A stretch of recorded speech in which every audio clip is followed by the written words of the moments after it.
Saskatoon. Okay, yeah. And he loves your flowers. When I saw you walking in flowers, I thought you must be with family. All right. Good evening, everyone. Thank you all for joining us. My name is Alyssa Karpenka, and I'm the event coordinator for McNally Robinson Booksellers in Saskatoon. This event is coming to you from Treaty 6 territory, the traditional lands of the Cree, Saulteaux, Dene, Dakota, Lakota, Nakota, and Métis Nations. Just to note that this event is being live streamed to our YouTube page, so please be aware of the webcam to your right. I'd also like to take this moment to encourage you to silence your phones for the duration of the event. It is my pleasure to welcome you to the Saskatoon launch of Maggie Lou, Firefox by Arnolda Dufour Bowes and published by Groundwood Books. Thank you to Arnolda for being here tonight and to Emma Rhodes and Kristen Brassard of Groundwood Books for working with us to create this event. Arnolda is a Métis writer who grew up in Saskatoon but has lived around the world from New Zealand to Saudi Arabia. She has worked in construction and nursing, and she loves new adventures from skydiving to surfing. She is the author of 20.12 a short story collection of Life Lived as a Road Allowance Métis, which won the Denuded Glebe Literary Award and the High Plains Book Award. Arnolda lives with her husband, 3 children, and two dogs in a small town in Saskatchewan. I'll now turn things over to Arnolda. Please give her a warm welcome.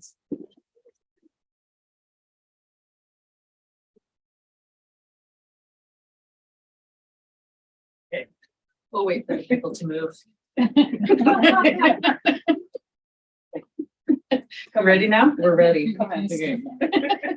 We may begin. You should drop your mic a little bit, Arnolda. Sorry, that's great.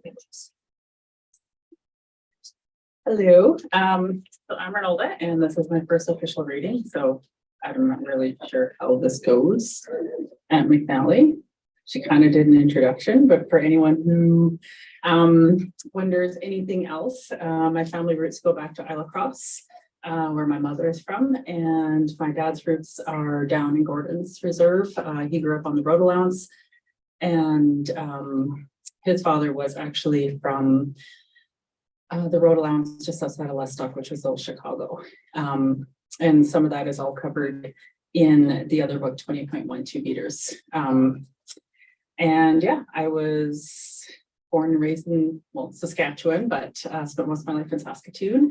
I went to what was Confederation Park School and graduated from Bedford Road. And I was very honored that I got to speak at the Bedford Road 100th anniversary of this past year. And actually next week, I'm doing a reading with Saskatchewan Teachers Federation, because I've been doing workshops on story building with teachers, giving them ideas and hands-on games and stuff they can play with kids in the classroom in order to pull stories out. And I'll actually be doing a reading of Maggie Lou with my old school. So Confederation Park School grade 5 class will be coming to the reading next week, which I'm super excited about because elementary school is actually where my writing started. One of my very first stories, and also the reason why I love working with teachers is because teachers do not know the important role they play in our lives as kids. I'm positive my grade 3, my grade 1, my grade 5, my grade 3, all those teachers who did something for me, they'll never realize what they did for, you know, the almost 50-year-old woman, what they did to grow me up. Some of the activities they did with me back in elementary school, I actually do in some of these workshops. So I was able to share one of my first stories, it was my grade 2 teacher, Mrs. Fawcett.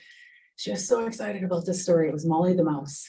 And I named it Molly the Mouse because my one auntie who was very close to me, I used to call her Molly because I couldn't say her name apparently, and that was too hard to say. So I called it Molly the Mouse, and the teacher thought it was brilliant. So she took it and she took me around all the classrooms to show the story. And after I'm like, yes, look at me, I'm amazing. And I was so excited. I'm like, okay, I'm gonna write another story and another story. And then it was teachers who did these little things that just sparked just this creativity to find the story from objects, to see beyond what you're seeing, which was absolutely amazing. And then my next time, I remember in school was, it was grade 5 or grade 6, and they had a contest. You had to write a story, and if you're in the top 3, you get to read it in front of the school.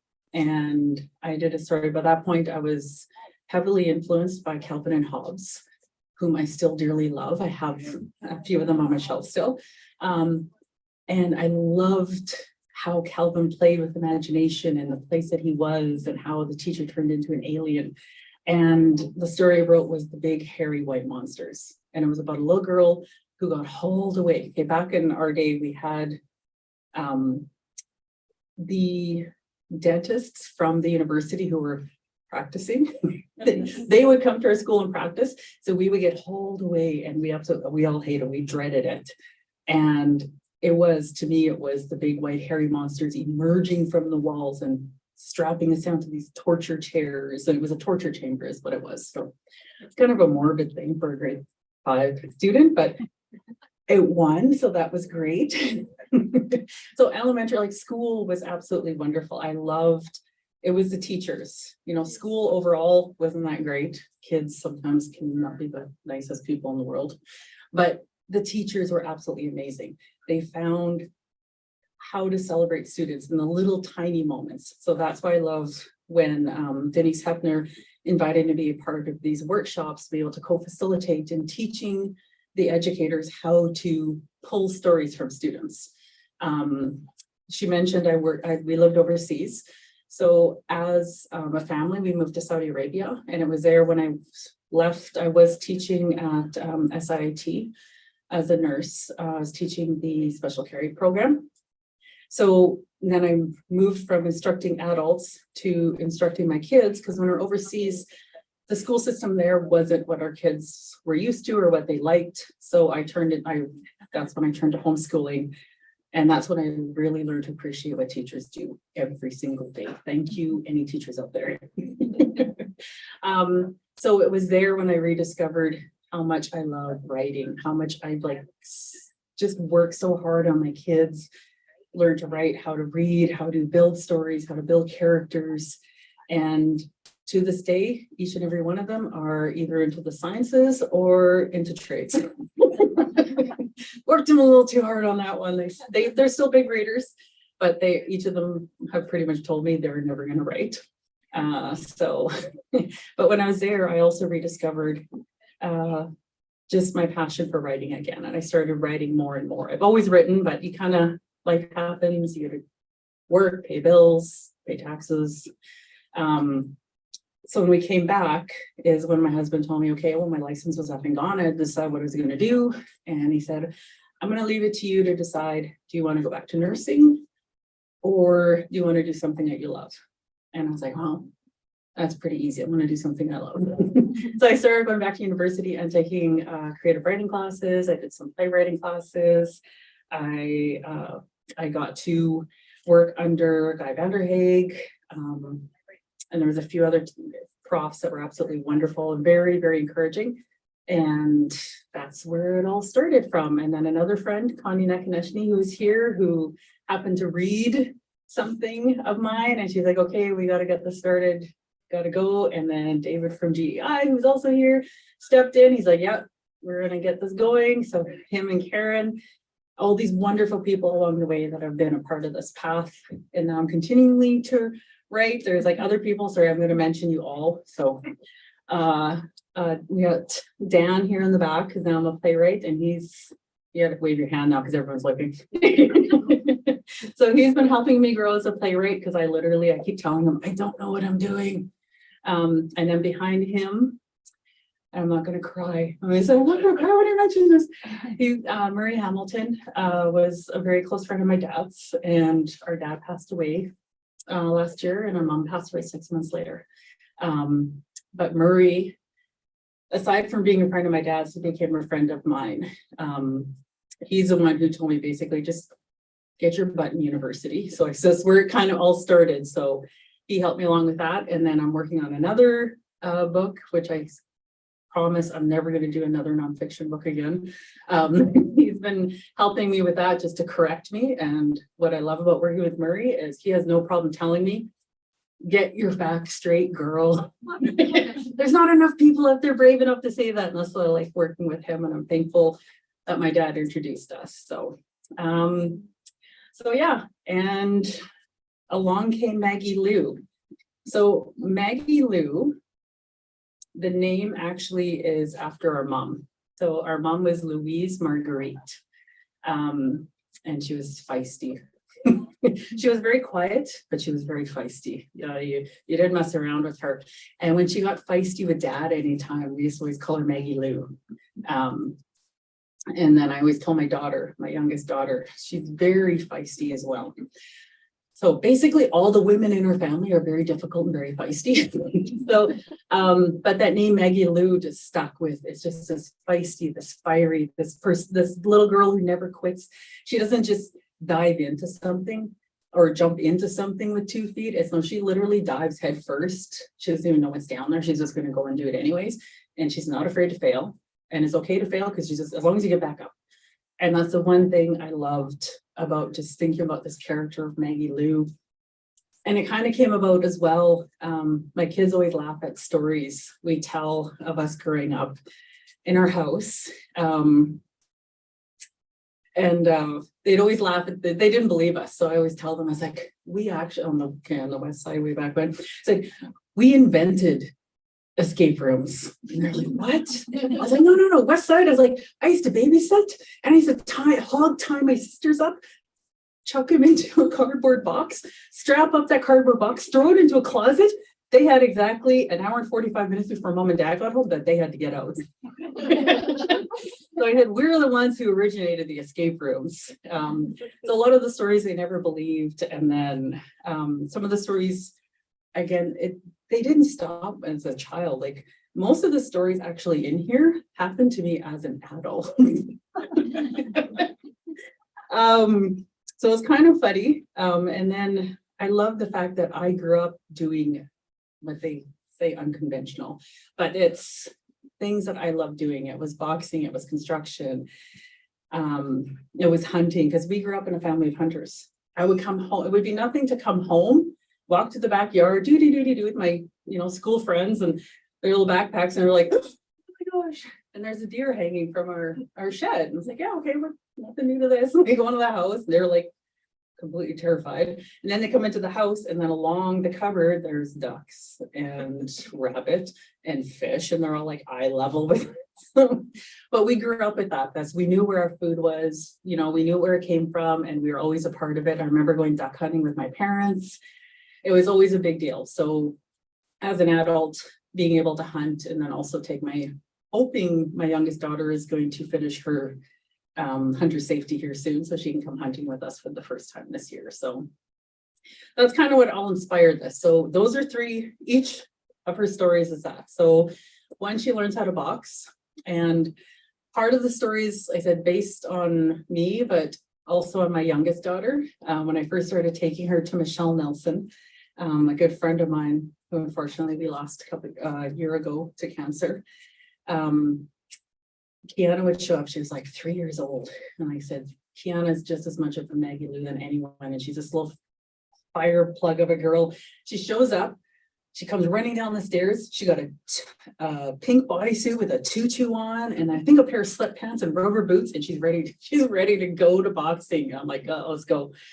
So, and Michelle looked at her. She's like, if I was that would be me, like coming to the boxing, because she would have took boxing when she was little. She just loved her fire, right? And she was always up for anything. So that's where some of the attributes of Maggie Lou in the first one that came from Kiana. And then the construction came from growing up. Dad did construction, so I did construction. Mom always kicked me out of the kitchen, so wherever Dad was, I had to be. And I remember my dad gave me my hammer when he was like 4 or 5 years old, because I'd be tootling around the construction site, and he had to keep me busy because I was always in trouble. So my job was to remove nails. So I'm like, yes, I'm a part of the team. And he took me to the side, and they would all bring me the scrap lumber. And my job was sit there, painlessly remove all these nails so that they can go into the wood chopper. And I remember the other guys he was working with. I remember one guy's name was Malcolm. He'd lift me up so I could throw, I'm sure there was a safety issue here, but he would lift me up so I could throw the wood into the wood chopper. I thought it was the coolest thing ever. Apparently I had a part-time job as 5 and 6 year old. That was the greatest kid in the world. I was like living high. So, but I did construction up until high school. Me and my dad would travel on the summers together. And we'd even just we didn't have a big crew at that point. It was just me and him. And that's when I got to learn a lot of his other stories.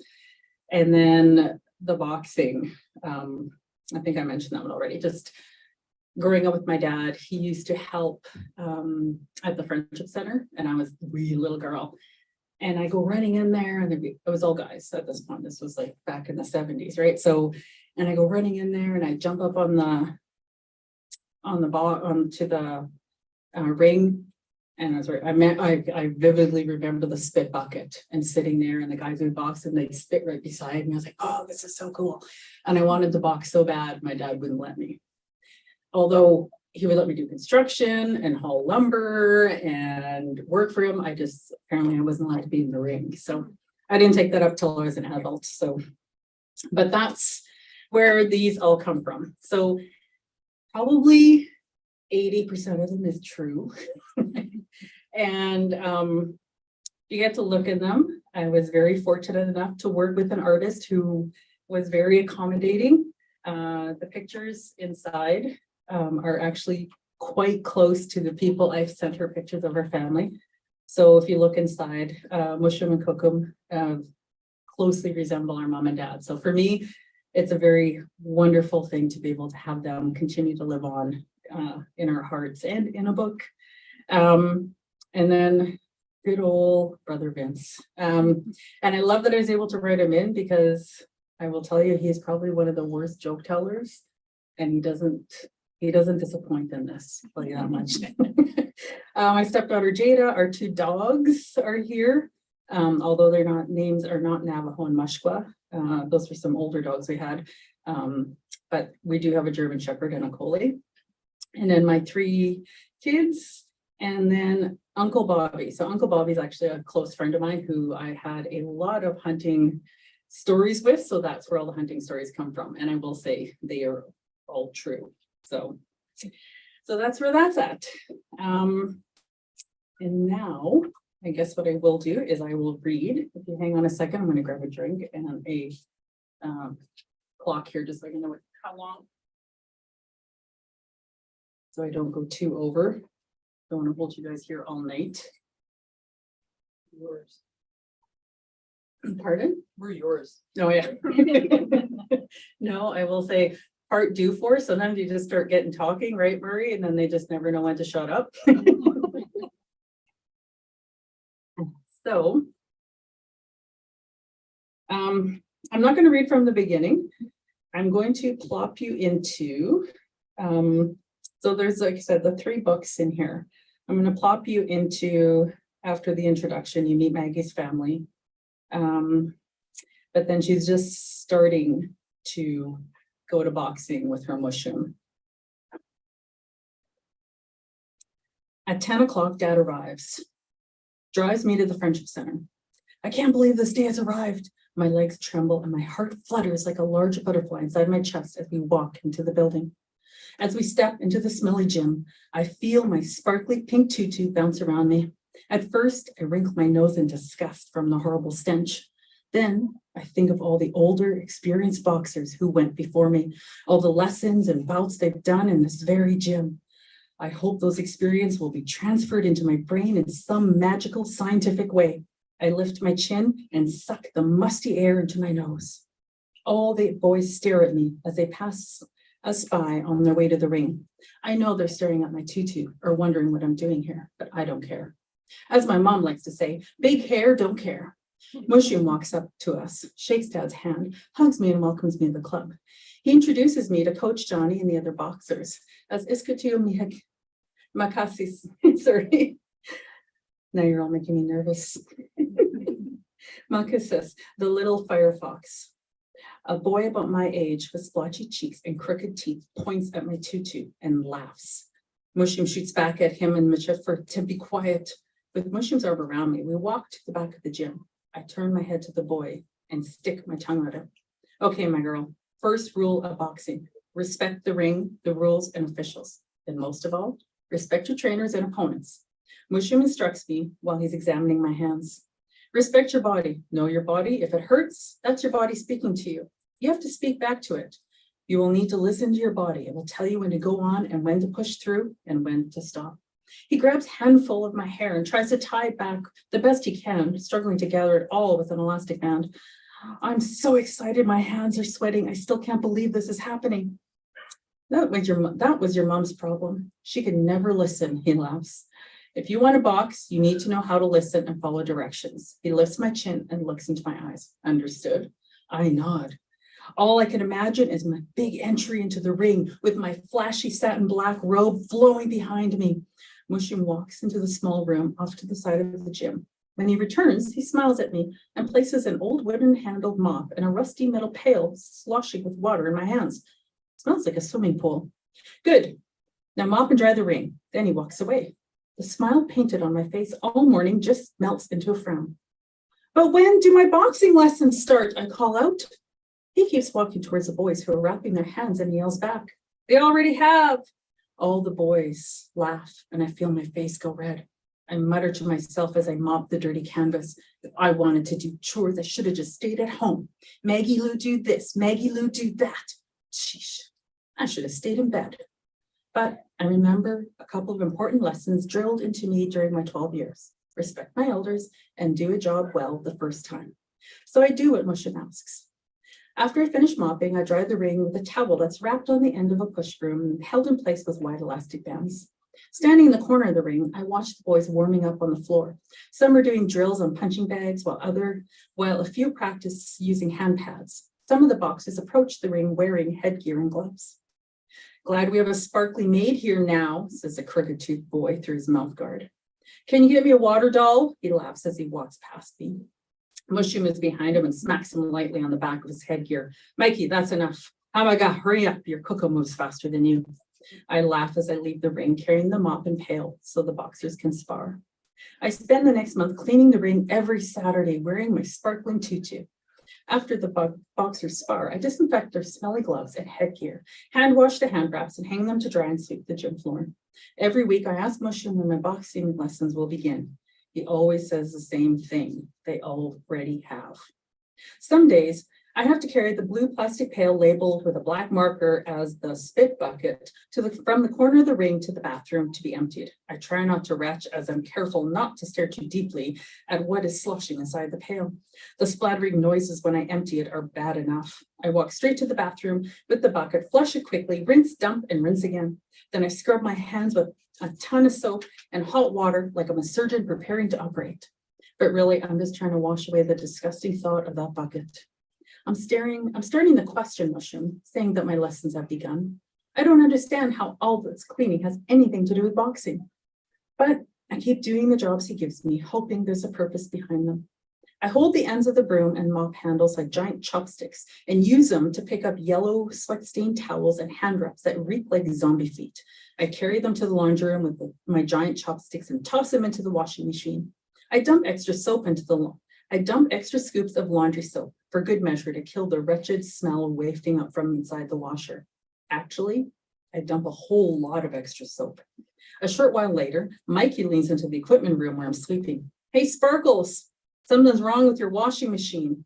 I stop and listen. I hear loud swooshing noises from the next room. Dropping the broom, I run to the laundry room, nearly knocking Mikey over. He follows me and we stand at the door with eyes bulging like basketballs. The entire room is filled with bubbles that pour from beneath the washing machine lid like foamy white lava. Bubbles are everywhere.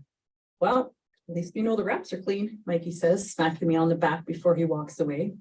Moshôm appears carrying a small white bucket and two large empty yogurt containers. Placing them in my hands, he sniffs the air. I love the smell of freshly washed laundry.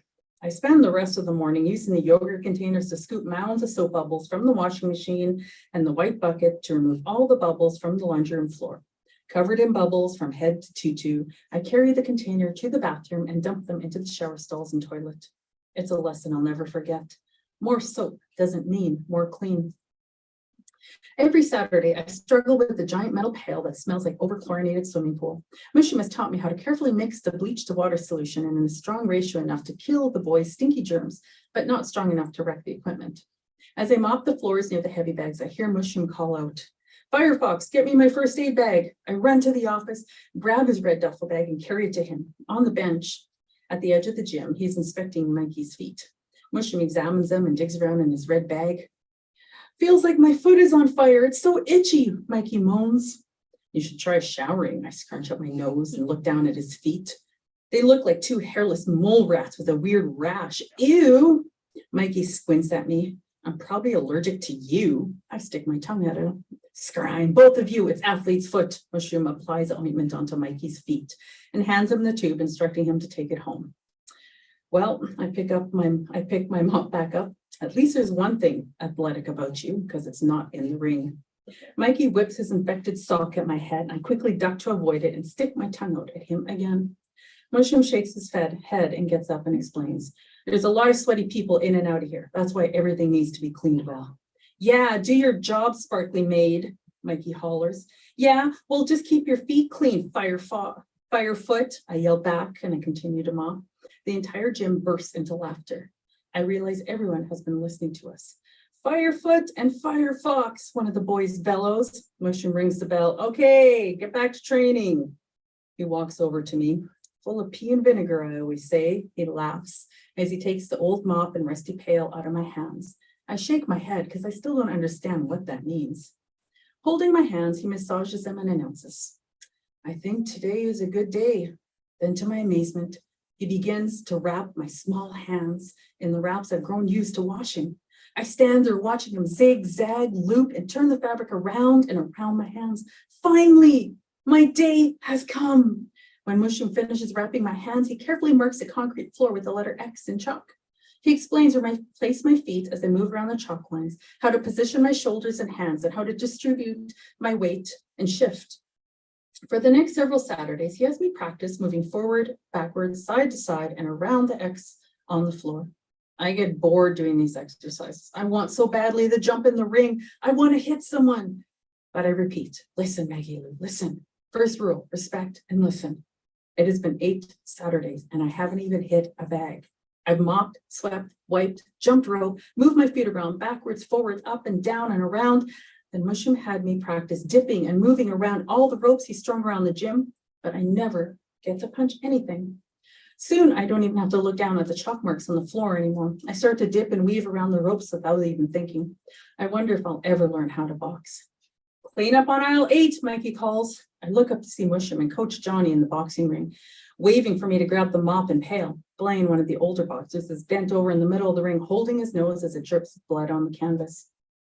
Maybe I should have taken up wrestling instead, I think, as I head to the ring, dragging the mop behind me. So that's just a small look into the first one. You'll have to read it to find out what else happens. Then we're going to skip over. One of the third story in it is Prairie Walker, sister of Bushwalker. And we're going past Maggie Lou learning, doing shooting with her family. She knows she's going to be going hunting. So this is her first hunting experience. And this is her getting ready for it. One magazine article said, "You should smell like the earth." So I gathered dirt from Mom's garden and leaves from the yard and stuffed them into a pail with my new camouflage clothes that Dad bought me. But then in another magazine, it told me, "You smoke your hunting gear with cedar and spruce boughs." I figured the best solution is to leave them buried in dirt for a week, then hold them over a smoky fire for a smoke bath the day before hunting. The morning before my big day, I jump out of bed. "Mashqua, Navajo!" They come tumbling down the doggy ramp. Scritch, scratch, boom, woof, woof.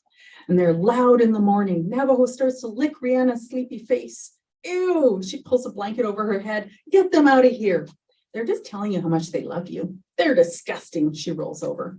"Dogs have the cleanest mouths in the world. They lick their own butts." She tucks herself more tightly into her blankets. "Come on, my babies, we don't need her negativity." We head out of the room. Your babies are butt lickers, she screams. True, they just licked your face, I yell, shutting the door. Navajo, Mushba, and I head to the garage. I pull the lid off the pail and dig into the dirt for my hunting clothes. I shake off the leaves, twigs, and dirt, and I hold them to my face and breathe in. Yep, smells like earth. I rub the dirt from my nose and shake the leaves from the clothes. Yuck. I flick a couple earthworms crawling from the pocket. Now I have to make a fire, I tell the dogs. I dig out a small hibachi barbecue from the back of the garage. We use it when we go fishing. So I gather some twigs, sticks, leaves, paper, and pile it all in front of the garage. Lifting the top of the barbecue, I start building a little teepee from the twigs and sticks above the crumpled piece of paper like my dad does when we have fire pits. Grabbing Mom's garden shears, I walk to the front yard and snip off some cedar boughs, then a few spruce branches. Before I light the fire, I flip open the magazine article that explains how to create a smoke bath.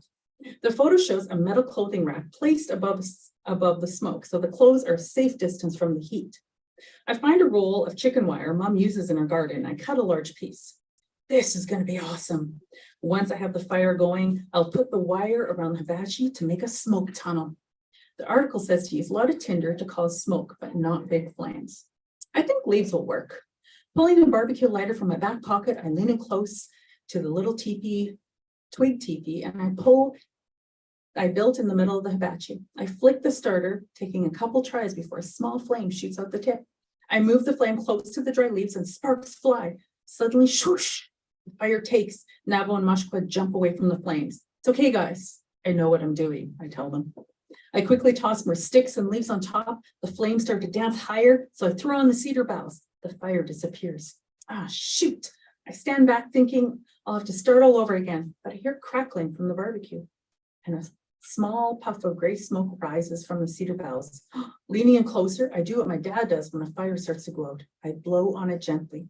He explained that fire breathes just like us. It needs oxygen, so if you breathe on it, you'll have to grow. I blow into the embers and they get brighter. Smoke fills my eyes and I start tearing up. I close my eyes and blow a couple more times before backing away. There is now a lot of smoke rising from the small hibachi. I set the rest of the cedar and spruce boughs on top, and the smoke spreads down the driveway, filling our entire yard.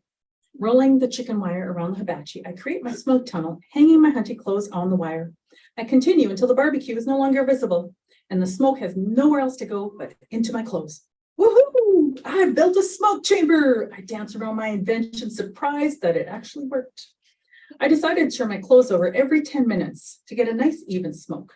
Then I noticed the thick smoke is turning blue, and the flames start to rise. I start to cough. I can barely see through the smoke.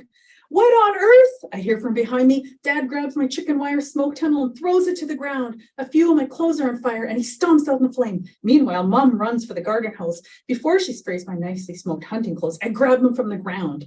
They're still warm. Splish, sploosh, sizzle. She sprays the hibachi. The fire dies with a slight crackle, and the last bit of smoke slowly rises. What in the world are you doing? My parents stand in the driveway staring at me as I clutch my singed clothing. It was a smoke tunnel for my hunting clothes. It was a fire tunnel. Mom turns off the hose. The magazine said the smell earthy, and it's the best way if you take a smoke bath. Well, yes, certainly accomplished that. Dad laughs as he cleans up my mess. After we finish cleaning up the yard, I go to my room to change into my cool, perfectly smoked camouflage hunting gear. Perfecto! I nod at my reflection in the mirror, strategically hiding a few burn marks as I walk into the kitchen. Mom pulls her famous chocolate chip muffins out of the oven while Des sits at the table. He squints and leans back. What is that smell? I had a smoke bath. Better take a real bath, girl, because that's rank. Picking up his bowl, Des leaves the kitchen. What's going on, Maggie Lou? Mom asks. I thought you were going to wait to go hunting with your dad and me. Oh yeah, about that? You guys can't go until the last couple of days, so Vince and Uncle Bobby will take me tomorrow on opening day. Mom throws her head back, laughing her loud cackle. Bushwalker? She laughs even harder. Bushwalker, he's gonna take you out? Well, wear some good shoes, warm clothes, and be ready. You're gonna see a lot of land. She messes up my hair again and she walks past me. Why? I ask. Your brother Vince is a Sagittarius who enjoys long walks in the forest. She shakes her head. Once he went out to get your cook him some ducks, and he used a whole box of shells and only wounded one. We don't call him bushwalker for no reason, my girl. My mom grabs her coffee and leaves the kitchen, still giggling. And you'll have to read the rest.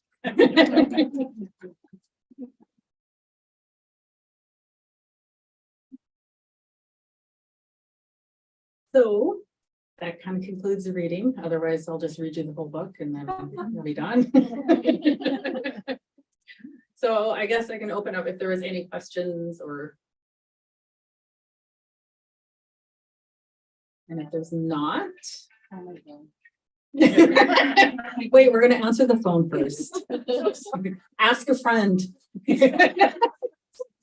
They might have an important question. Yeah, that's my sister, so now I'll just embarrass her. Tell us about some of the other projects you're working on. So some of the other projects, well, like I introduced Dan, I'm a playwright resident at Gordon Tutus, working on a play of Apple on Train. I'm also working on a sensory art installation that's based on apples and train tracks. That's going into Wanuskewin in May, so that will be there May 20th to June 15th. And so that's for that one, I think. And there's also going to be a short film that goes with that one. And I know there's like so many other things I've got, like I just started another project here right now this last week. Work with STF doing workshops, and actually I just got asked, they're just sending me the contract. I'm going to be working as a writer in schools. So I'll be working with northern schools and southern schools, working with the students. And I have my screenplay. I will be now at Whistler Film Festival, working on that screenplay and hoping to get that up and polished and going. And trying to think of what else. Yeah, I know there's a lot more. I have a nonfiction book that should be out that Murray's been helping correct me. That's supposed to be out in January or February, I think. Sorry. Excuse me. And then I'm actually working on book 2 of Maggie Lou. And there will be a book 3 is what we've kind of already planned. And I will say, I am dedicated to my craft. I am reliving some childhood nightmares right now, all for your benefit. You're welcome. We grew up with horses. We had race horses. So we were track rats. Horrible track rats. Oh my gosh. We used to get yelled at over the intercom because we used to run into the middle of the track. We were horrible kids. My dad used to say, if I wanted a house full of boys, I should have had a house full of boys instead of girls. We used to wrestle over the house. We used to knock doors off, holes in the wall. At the track, we used to run into the middle of the track, and cattails, we used to call them wieners on a stick. We used to grab them and then go running down the track and smashing them. So then all the fluff would fill the track. Arnold, can you go collect your daughters? And all my accidents, I'd climb fences. My mom would say, whatever you do, don't climb that fence. Well, that's where I climb. And I'd be in the hospital umpteen times. I got stitches from head to toe from climbing things I shouldn't have climbed, or making bike ramps I shouldn't have been making. And one of the lines in here is my mom's line when she said, don't you dare bleed on my seats. She was taking me to the hospital that time after I jumped the fence and I got a nail, cut my leg really bad. So anyways. But I'll never forget my mom yelling that at me as I was leaning across with a tea towel pasted to the backside of my leg. And she was so mad because she had a Buick and it had the velvet seats or whatever, the velour burgundy seats. And she was so mad. She's like, you bleed on my seats. She said, next time if you cut yourself, I'm going to stitch you up myself.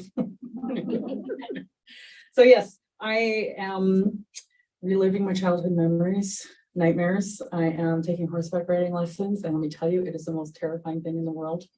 All respect for anyone who rides horses. I used to kind of ride them or mostly get bucked off them as a kid. And actually my sister was kind enough to remind me of the horse that bugged me off the time we all ended up in the hospital. His name was Lucky. Apparently wasn't so lucky. So my hand was crushed. I actually got kicked in the head. So I have a scar on my forehead. I have lots of scars. So it was a horrible experience. So I have a very kind woman out by where we used to live in Waldheim who takes me very carefully for horseback. I told her, I said, I'm absolutely terrified up here. I was like, punch me in the face. I can take a punch in the face, but don't put me on a horse. So, so yeah, planning book 2 and 3, and I'm hoping another short film project that is hopefully going to come to as well. And yeah, I think that's about all I can fit in right now. So, yeah. It's like a bit of a long question. So you have a lot of different projects happening, and you're also a very active person who likes to just live life, not only write about life. So how do you, like, I don't want to ask what is your process, but like, how do you make sure you finish projects? How do you like decide when and what you're working on? How do you still live your life? You know what I mean? Like doing boxing, raising your kids, like how are you doing it all, Arnolda? So if there was a chalkboard here, basically I would take it and then just do this. And that's kind of my process. But if you come into my office, I have a home office. So working out of my home, that's my zone. And my family knows if I'm working, they don't bug me. My husband has learned now, if my head is down, do not talk to me. Don't look at me. Don't even walk by me at that point. It's taken 20 years for him to learn this. But my office is literally sticky notes. I have all my projects. I'm a visual person. So even when I write, someone asked me my process of writing the other day. And I said, when I write, my problem is I see things happen. It's not the words. The words are hard for me to find. So it takes me a lot of work to get the words down. I see it almost like a movie reel whenever I see something. It's very visual. So it takes a lot of work to get words down and a lot of revisions, and very good friends who are patient with my revisions, because it's almost like a little TV and I can see it happening. So it's just to get that down. But all my projects, I have giant pieces of paper. I got sticky notes. I write on my window with marker. Yeah, I got a giant mirror in there too. I write on that. And I always make sure every project I have a spot. If I don't, it will get lost. It can't be on the desk, can't be on the computer. I need to see it. And then I have a start date and an end date, and I make sticky notes. And then I do have to set reminders in my phone, actually. I'll set a reminder in there, right today at this moment. I know, okay, from 2 till 5, I know I'm sitting in my office kind of thing. It's a lot of, it is discipline, just finding it, but then I always make sure gym time is important to me. Getting outside is important to me. My family is important to me. So it is a lot of Do juggling. you write every day, or like how many days a week would you say you write? Depends on how close you are to a deadline. That, yes, but it's probably 5 days a week. Well, no, I can't even say 5 days a week. I like to think a lot of it's up here. It's very cerebral for like the longest of time. I can see pictures, I can see images, and then it's building certain things or building certain people. And then this, because I'm usually at the gym or walks by the river or for coffee trying to read a book, but then I'll have ideas, and this is chock full. Like the notes app is my friend. I've got a million notes down there of different ideas or things that I got, or I text myself. I have like probably 300 unread texts to myself. So, so yeah, it's just constantly just keeping on it. And then some days it can go days with me just thinking about something, just have it roll through my head again and again and find different ways and look at it a different angle, I guess. And I'm like, okay, that's it. And then once I'm like, that's it, I can literally sit down for like 12 hours. And because I can't leave until it all gets out. And I call it my brain vomit. And I just get it all out. And then I'm like, okay, now I can sleep.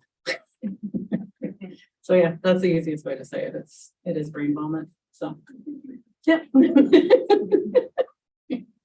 What the kids think of Maggie Lou, because a lot of the stories are based like on the family, right? So like Rhiannon with the butt licking. What do they think about that?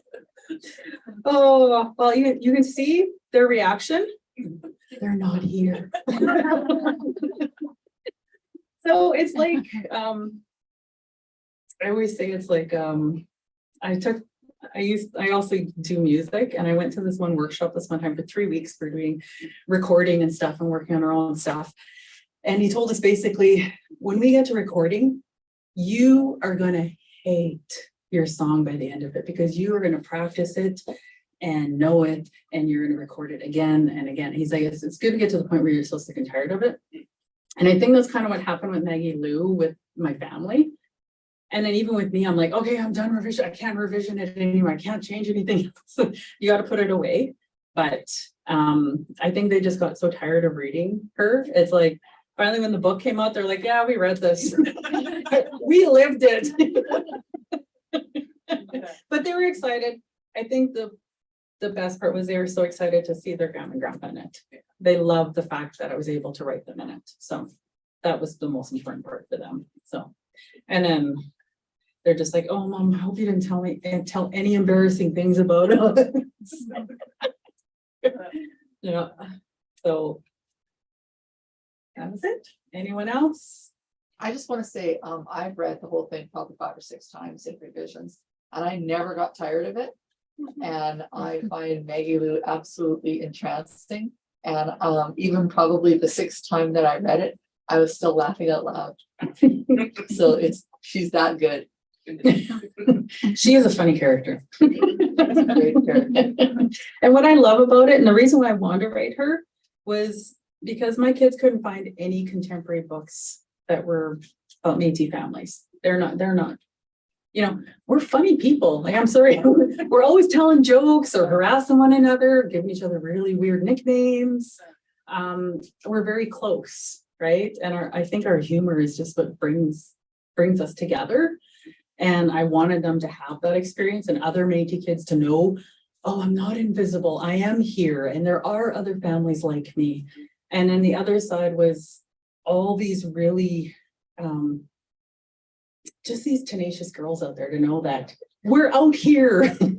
Keep being big. Don't be silent. Don't get squashed into a box. In fact, start the box on fire and then do a dance around it. Right? So that's what I love about her. So that's why she's written. Anything else? And don't worry, Connie, you're on the next one. Oh, I wouldn't be raising my hands yet. I think that's it. All right.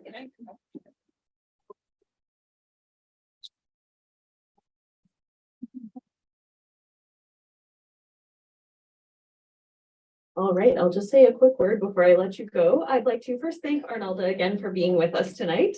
We have copies of Maggie Lou Firefox on the desk to your right. And if you'd like your copy signed, or if you'd like to say hello, Arnolda would be happy to meet you at the signing table here. Thank you all for being here, and enjoy the rest of your evening.